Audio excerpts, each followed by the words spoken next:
Hello dear, कैसे हो? राधे राधे। देखो, आज हम डिस्कस करेंगे concept of electrical power and heating effect of current. तो what do you understand by electrical power? Electrical power क्या होती है बेटा? पावर होती है बेसिकली जब भी हम किसी भी डिवाइस में करंट पास करते हैं। क्या पास करते हैं बेटा? करंट। जब हम करंट पास करेंगे तो उसके अंदर क्या होगा? इलेक्ट्रिकल एनर्जी होगी, है ना। कंडक्टर के अंदर इलेक्ट्रिकल एनर्जी होगी। जो इलेक्ट्रिकल एनर्जी यूज हुई किसके अंदर? कंडक्टर के अंदर। तो हम ये कह सकते हैं उसने कुछ वर्क किया। क्या किया बेटा? तो कितना अमाउंट ऑफ वर्क किया उस कंडक्टर में, कितना वर्क हुआ, कितने टाइम में, उसे क्या बोलते हैं बेटा? पावर बोलते हैं। क्या बोलते हैं बेटा? तो इलेक्ट्रिकल पावर को ऐसे भी कह सकते हैं कि amount of electrical work done per unit time. क्या बोल सकते हो? Electrical power is defined as the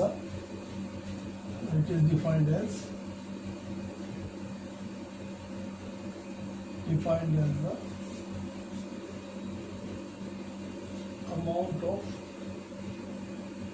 electrical energy। कितनी amount of electrical energy? The amount of electrical energy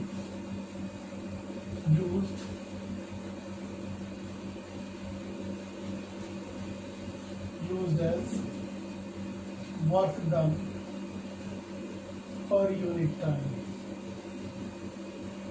या ऐसे भी कह सकते हो इसको, power is equal to electric work done upon में टाइम। और it also be defined as rate of doing work. Rate of doing work, कितना वर्क, किस रेट से वर्क हो रहा है। तो पावर का मैथमेटिकल फॉर्मूला क्या हो जाएगा? Work done upon time. Now तो पावर को मेजर किस में करते हैं? यूनिट क्या होती है? What is the unit of power? What is the unit of power? देखो बेटा, पावर की यूनिट क्या होती है? SI unit. SI unit of power is watt। तो हम वैसे भी कह सकते हैं 1 watt is equal to work done is 1 joule, time is 1 second। इसका मतलब क्या हुआ बेटा? इसका मतलब हुआ कि ये कह सकते हैं कि पावर 1 वाट कब होगी? जब यू कैन सी, कैसे बोल सकते था? द पावर, किसकी पावर बेटा? Power of 1 watt is a rate of, क्या? Rate of working. Rate of working is 1 joule per second. Rate of working क्या होना चाहिए? 1 जूल पर सेकेंड। अगर 1 जूल पर सेकेंड के हिसाब से वर्क हो रहा है तो उसकी यूनिट क्या हो जाएगी? और यूनिट क्या है? स्मॉल यूनिट है। पावर की जो वॉट है बेटा, स्मॉल यूनिट है।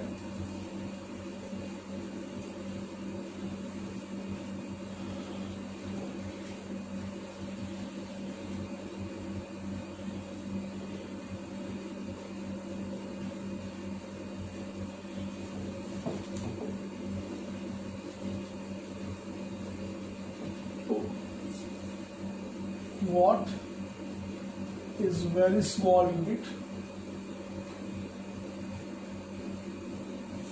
and the commercial unit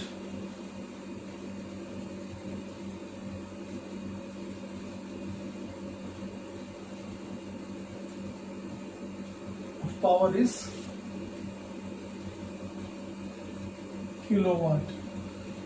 1 kilowatt is equal to 1000 watt. Commercial unit क्या होती है बेटा? 1 किलोवाट। अब इसका मीनिंग समझो बेटा। अगर हम पावर वैसे भी डिवाइस, देखो पावर इज अलग अलग फॉर्मूले हैं पावर के।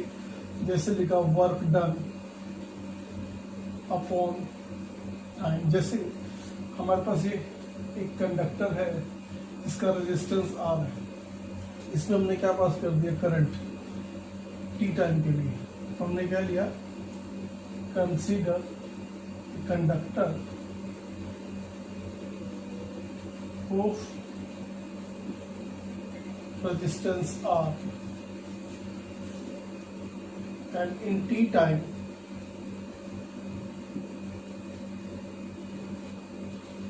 I current flow through it.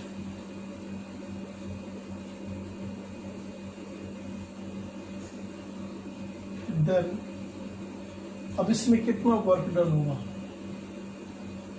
बेटा, वर्क डन का फॉर्मूला कितना होता है, पोटेंशियल इनटू में charge, but we know that I is equal to क्या होता है, Q by T, so Q is equal to I into T, so this work done is equal to V into I into T, so this is the, so what is the power, VIT upon T, so power is VI. So what is the formula of power, VI. So you use one formula, VI. Now we have to convert another formula of power also. जैसे we know that V is equal to क्या होता है बेटा, IR, तो इस condition में लगा दें तो V is equal to IR into में I, so another formula of power is I square R. तो एक और फॉर्मूला भी यूज कर सकते हैं, I square R.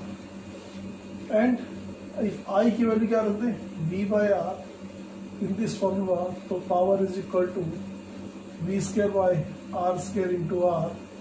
This formula is V square by R. This is the another formula of power. So power के हम तीन फॉर्मूला यूज कर सकते हैं, one is VI, another is I square R, another is V square by R. So depending upon the situation, we have to use different kind of formula in terms of power. Okay. So another condition of power is how to calculate the electrical energy. तो देखो बेटा क्या होती है बेटा,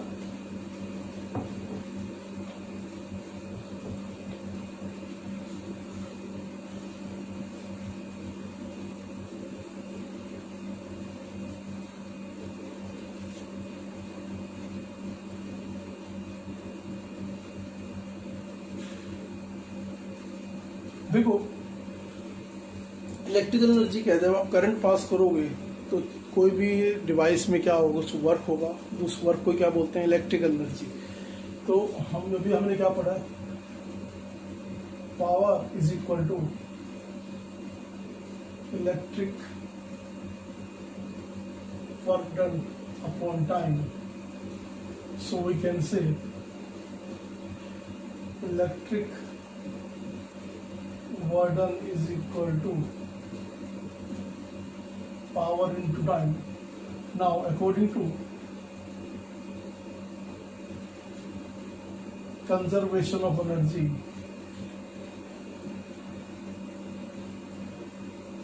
क्या होता है बेटा, work done is equal to electrical energy,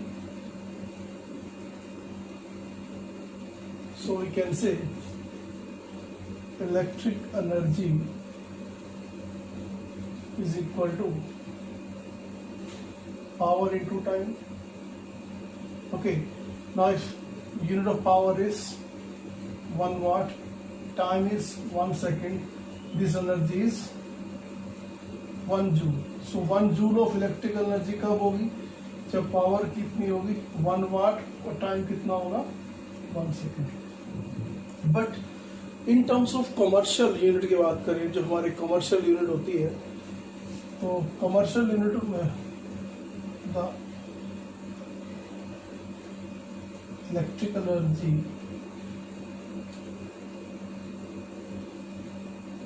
used as commercial purpose is measured in purpose to be measured in kilowatt hour, that is kilowatt hour. So how to measure this? 1 kilowatt hour is equal to, this is 1000 watt into 1 hour. 1 hour means 3600 second. Thus energy is क्या होगी बेटा 1000 into 3600, that is watt second. So 1 kilowatt hour is equal to 3.6 into 10 की power 6 joule, और this is equal to 1 unit of electricity. मतलब आप इसको ऐसे भी कह सकते हो, जो हमारे घरों में इलेक्ट्रिसिटी कंज्यूम होती है वो किस में होती है, यूनिट्स की फॉर्म में होती है, और 1 यूनिट का मतलब होता है 1 किलोवाट आवर, मतलब यूनिट है जिसकी पावर रेटिंग है 350 वाट. कितनी बेटा पावर रेटिंग है? पावर रेटिंग मिलती है आपको 350 watt. Okay, for 10 hours a day. Time कितना है एक दिन का? 10 hours a day.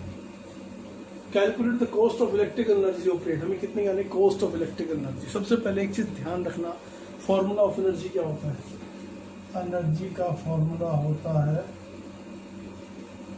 Power into time. Okay, power हमेशा ध्यान रखना हमें कैलकुलेट करनी है किलोवाट आवर में. तो जो भी हमें गिवन है पहले उसको पावर को किस में कन्वर्ट कर दे, किलोवाट में. क्या लिखेंगे? divide by 1000, so answer is 0.35 kilowatt. Okay, तो एनर्जी पावर किस में बेटा? 0.35 किलोवाट. टाइम हमें आवर से चाहिए, इट्स 10 आवर. तो एनर्जी कितनी हो गई? Multiplied by 3.5 kilowatt hour. तो this is the energy in kilowatt hour. Okay, और हमें क्या गिवन है? एक और कितने दिन के लिए चला है? 30 डेज. कितना बेटा? 30 डेज. तो total energy in 30 days, energy consume in 30 days. ये तो एक दिन की एनर्जी है, तो 30 मल्टीप्लाइड बाय 3.5 किलोवाट आवर. तो this is the total energy. Okay, अब आपको पता है कि 1 किलोवाट आवर की वैल्यू मतलब 1 यूनिट बोलते हैं उसको. That value is 3.4 rupees. So the total price कितना हो जाएगा? कॉस्ट कितनी हो जाएगी? एक यूनिट इसको देखो 30 इंटू 3.5 इंटू 1 किलोवाट आवर. तो 1 किलोवाट आवर की वैल्यू की है तो क्या लिखोगे? 30 into 3.5 into 3.4. This is the rupees. कितना आंसर आएगा देखो इसका? It's around 357 rupees. Understand? So this is the way to calculate the electric energy. Now, what do you understand by heating effect of current?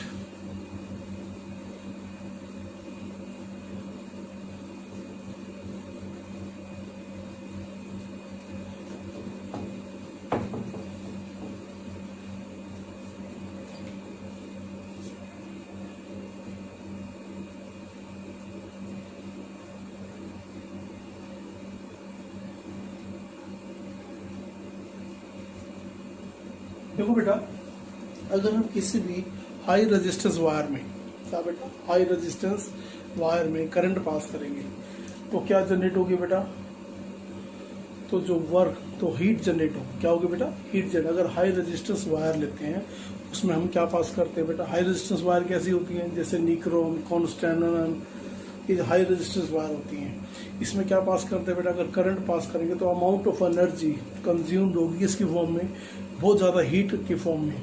तो जिससे क्या पैदा होगा? Heating effect of current. क्या बोल सकते हो? If current can say is passed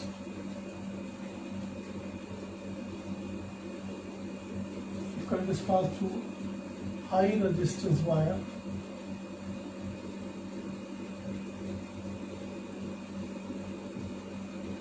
like nichrome, constantan, a large amount of heat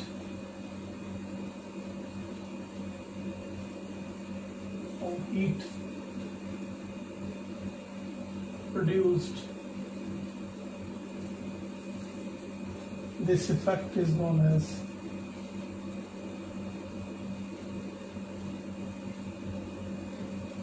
heating effect of current.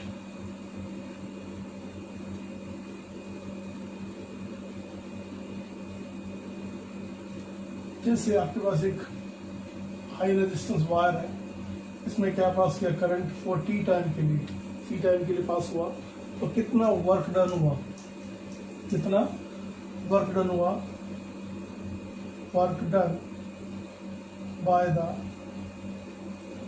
Charge in high resistance wire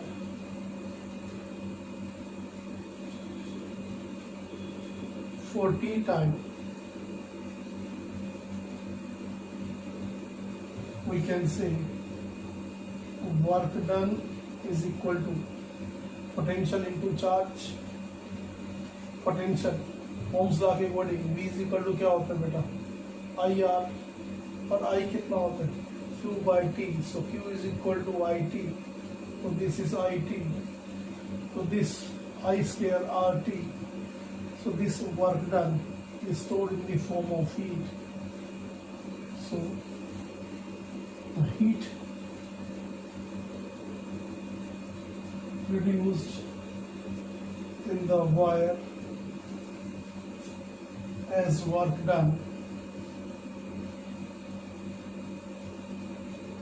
depends, किस पे डिपेंड कर रहा है, तो आई स्क्वायर, दूसरा आर, एंड तीसरा फैक्टर बेटा टाइम। इसका मतलब क्या है, अगर हमने करंट डबल कर दिया, करंट क्या कर दिया डबल 2 टाइम्स, तो हीट कितने टाइम हो जाएगी 4 टाइम्स, और अगर हमने ये कर दिया रेजिस्टेंस 2 टाइम कर दिया, तो हीट भी कितने टाइम हो जाएगी बेटा 2 टाइम्स। सिमिलरली टाइम हमने डबल कर दिया, तो हीट भी क्या हो जाएगी डबल हो जाएगी। हमें ध्यान रखना है कि अगर करंट डबल कर रहे हो तो हीट 4 टाइम होगी, रेजिस्टेंस और टाइम डबल करोगे तो जितने टाइम आप रेजिस्टेंस डबल करोगे उतने टाइम हीट जनरेट हो जाएगी। This is heating effect of current. Now heating effect of current कहाँ यूज होता है, देखो हर अप्लायंसेस के अंदर हीट का इफेक्ट अलग अलग है। जैसे आप देखो बल्ब के अंदर फिलामेंट होता है टंगस्टन का, उसके में हीटिंग इफेक्ट अलग होगा। सिमिलरली हमारे फैन होते हैं, फैन के अंदर क्या होता है लेस हीटिंग इफेक्ट होता है, तो इसके अंदर हम जो वायर यूज करते हैं लेस रेजिस्टेंस वायर यूज करते हैं ताकि हीट कंजप्शन क्या हो कम हो, क्योंकि काफी लॉन्ग टाइम तक चलता है। सेम आप देखो निक्रोम वायर यूज करते हैं आयरन के अंदर, गीजर के अंदर, टोस्टर के अंदर, इसमें हाई रेजिस्टेंस वायर यूज करते हैं। तो जिसमें रेजिस्टेंस ज्यादा होगा वायर का, उसके अंदर हीटिंग इफेक्ट भी क्या होगा ज्यादा होगा,